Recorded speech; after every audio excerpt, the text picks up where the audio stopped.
कोपरगाव शहरातील निर्माण झालेल्या भीषण पाणी टंचाईबाबत सध्या कोपरगाव शहरामध्ये नागरिकांमध्ये मोठा असंतोष निर्माण झालेला आहे. कोपरगाव शहराला 13 दिवसाआड पाणी पिण्यासाठी येत आहे. कोपरगाव नगरपालिकेच्या एसगाव तळ्यातील पाणीसाठा संपत आल्यामुळे शहराला अशुद्ध, गाळमिश्रित, आळीयुक्त पाणी येत आहे. त्यामुळे नागरिकांमध्ये मोठा असंतोष निर्माण झालेला आहे. याबाबत कोपरगाव शहर पाणी संघर्ष समितीच्या वतीने कोपरगाव शहरातील व्यापारी धर्मशाळा येथे बैठक आयोजित करण्यात आलेली होती. यावेळी या पाणी प्रश्नावर मोठे विचारमंथन झाले आणि दुसऱ्या दिवशी कोपरगाव शहर पाणी संघर्ष समितीच्या वतीने तहसीलदार यांना तहसील कार्यालयात जाऊन निवेदन देण्यात आले. या निवेदनात असे म्हटले आहे की आपण तातडीने सदर बाब अहमदनगर जिल्हा अधिकारी साहेब यांना कळवावे व धरणातून तातडीने पिण्यासाठी शहराला पाणी सोडावे ही विनंती या निवेदनात करण्यात आली आहे. त्याचबरोबर प्रलंबित असलेल्या कोपरगाव शहरासाठी येसगाव येथील नवीन 5 नंबरच्या तळ्याचे खोदकाम तातडीने चालू करण्यासाठी समृद्धी महामार्गाचे कोपरगाव तालुका कार्यक्षेत्रातील कंत्राटदार गायत्री कन्स्ट्रक्शन कंपनी यांना आदेश व्हावा तसा पत्रव्यवहार कोपरगाव नगर परिषदेने केलेला आहे. त्याचबरोबर 1, 2, 3 नंबर पाणी साठवण तळ्याचे गाळ काढण्याचे काम तातडीने माननीय जिल्हाधिकारी साहेब यांच्या दुष्काळ निवारण निधीतून सुरू करण्यात यावा अशी विनंती या पत्राद्वारे करण्यात आलेली आहे. त्याचबरोबर 4 नंबर तळ्याच्या उर्वरित कामासाठी तत्काळ निधी उपलब्ध करून द्यावा व त्याचे काम तातडीने सुरू करण्यात यावे अशी ही विनंती यामध्ये करण्यात आलेली आहे. सदरच्या निवेदनाचा आपण गांभीर्यपूर्वक विचार करावा. या परिस्थितीमुळे कोपरगाव शहरातील जनतेचे येणाऱ्या 2019च्या लोकसभेच्या निवडणुकीत मतदान न करण्याविषयी मत तयार होत आहे असाही इशारा कोपरगाव शहर पाणी संघर्ष समितीच्या वतीने देण्यात आला. सगळ्यांच्या नागरिकांच्या वतीने या ठिकाणी तहसीलदार साहेब कोपरगावचे की जे या तालुक्याचे प्रमुख आहेत त्यांना आपण या ठिकाणी निवेदन देण्यासाठी आलो आहे. आपला निवेदनाचा उद्देश एवढाच आहे की कोपरगावला आता जे पाण्याचं संकट आलंय, 13 दिवसाआड पाणी होतंय, लवकरच हे पाणी 15 दिवसाआड 20 दिवसाआड होईल असं नगरपालिकेने सुतोवाच केलेले आहे. नागरिकांचे, महिला भगिनींचे, सर्व जनतेचे खूप मोठ्या प्रमाणात पाण्याचे हाल होत आहे. आता जे शेवटचं पाणी येत आहे ते गाळ मिश्रित येत आहे, त्याच्यात किडे आहेत, त्याच्यामुळे आजाराचं प्रमाण खूप मोठ्या प्रमाणात वाढत आहे. तर काल जी आपली कोपरगावच्या सर्व जनतेची, नागरिकांची जी मीटिंग झाली त्याच्यातून असं ठरलं की आज 11 वाजता आपण तहसीलदारांना, मुख्याधिकाऱ्यांना निवेदन द्यायचं. त्याच्यात त्यांना मागणी करायची पहिले की आपण कलेक्टर साहेबांना इथं बोलून विनंती करा कोपरगावला या ठिकाणी येण्यासाठी आणि नाशिक आयुक्तांना सांगून पाटबंधारे विभागाच्या की आपण तातडीने पाण्याचे जे आवर्तन आहे ते पुढच्या महिन्यात सुटणार आहे तर ते आवर्तन आपण आता तातडीने सोडा, म्हणजे आता जी जनतेची हाल होती आहे ती हाल होणार नाही. त्याचबरोबर सगळ्यात महत्वाचा जो विषय आहे की जे येसगावचे जे आपले तळे पाण्याचे, तर त्या तळ्याचं 5 नंबरचे जे नवीन तळ आहे ते समृद्धी महामार्गाचे कॉन्ट्रॅक्टर ते काम करणार होते, परंतु अद्याप त्यांनी का काम चालू केलं नाही. त्यांनी काम चालू करावं याबाबत नगरपालिकेने त्यांच्याशी पत्रव्यवहार केलाय.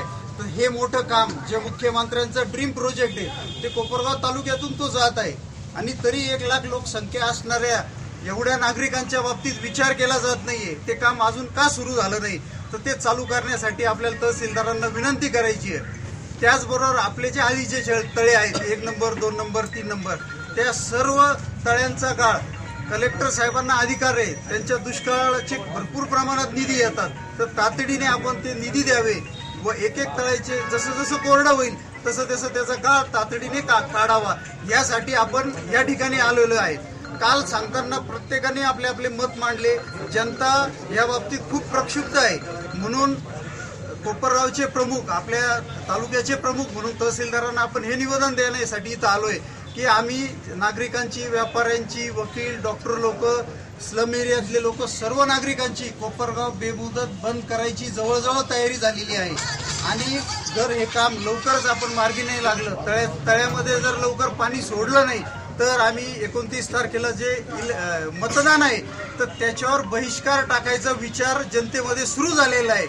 तर हे काम लवकर मार्गी लागण्यासाठी शांततेच्या मार्गाने आणि सर्व नागरिक, महिला बंधूंच्या भगिनी सगळ्यांच्या मनात हाच विचार आहे. म्हणून कोपरगावचे प्रमुख या नात्याने आपण या ठिकाणी सर्वजण तहसीलदार साहेबांना निवेदन देण्यासाठी आलो आहेत की आपण हा प्रश्न तात्काळ मार्गी लावा. आपल्या सगळ्यांच्या वतीने तहसीलदारांना विनंती करतो की काही झालं तरी 15 तारखेपर्यंत पाणी कसं निवड धरणातून आणि त्याच्यानंतर 8 दिवसाच्या आत ते पाणी कोपरगाव शहराला कसं पोहोचल याचं गांभीर्याने आपण घ्यावं. न घेतल्यास पुढील जे परिणाम आहे, कोपरगाव बंद, कोपरगाव मधील लोकांची ग्रामसभा आणि तिसरा म्हणजे 29 तारखेला होणारा बहिष्कार, याचा तुम्ही गांभीर्याने विचार करा. याचा उत्तर आम्हाला शुक्रवारपर्यंत द्या. न दिल्यास 15 तारखेपासून होणाऱ्या परिणामांची जबाबदारी सरकारची राहील. 2 मिनिटं. अगोदर जी कमिटी स्थापन केली त्याच्या कमिटी समोर हा मुद्दा आलेला नव्हता. हा अचानक या ठिकाणी मुद्दा उद्भवल्यामुळे किंवा आजच्या निवेदनामध्ये आल्यामुळे आजच आता मी प्रांत साहेबांकडे आज जाणार आहे. तर आज तातडीने त्यांच्या समितीसमोर हा मुद्दा मांडून की तळे खोलीकरण वगैरे याला थोडा वेळ लागेल, परंतु हा जो पहिला जो मुद्दा आहे की पाणी आपण जर लवकर सोडलं तर तातडीने हा जो प्रश्न मिटण्यासाठी त्याचा उपयोग आपल्याला या ठिकाणी होणार आहे. तर ह्या मुद्द्याचा प्राथम्याने विचार करून त्याच्यावरती आपल्याला उपाययोजना कराव्या लागतील हे समितीसमोर आज मी या ठिकाणी मांडणार आहे. त्याच्यामुळे समिती त्याच्यावरती तातडीने निर्णय घेईल. त्याच्यावरती जर निर्णय झाला तर बाकीचे आपले जे 3-4 मुद्दे आहेत त्याला थोडा वेळ लागला तरी आपली तातडीने जी पाण्याची समस्या जी आहे ती लगेच आपली या ठिकाणी सुटणार आहे किंवा सॉल्व्ह होणार आहे. त्याच्यामुळे या मुद्द्याचा जो आहे, पहिल्या मुद्द्याचा जो आहे पाणी सोडण्याचा जो विषय आहे तो या ठिकाणी आपण प्रायोरिटीने त्याच्यामध्ये कन्सिडरेशनसाठी घेण्यासाठी मी समितीसमोर आज त्या ठिकाणी मांडणार आहे.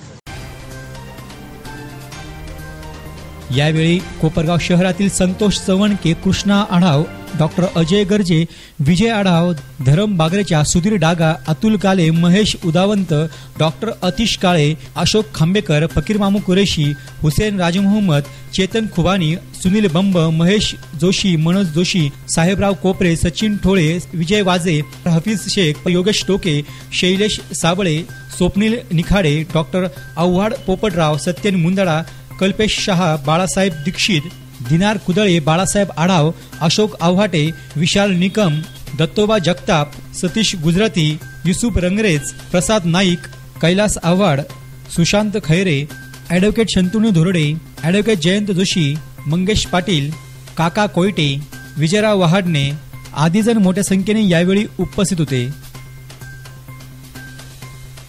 D news, Shailesh Shinde, Kopargaon. D news वृत्तवाहिनी सामाजिक, शैक्षणिक, राजकीय, धार्मिक, सहकार, सांस्कृतिक, कृषी या सर्व चालू घडामोडींचा वेध घेणारी वृत्तवाहिनी. डी न्यूज वृत्तवाहिनी, वेध वर्तमानाचा.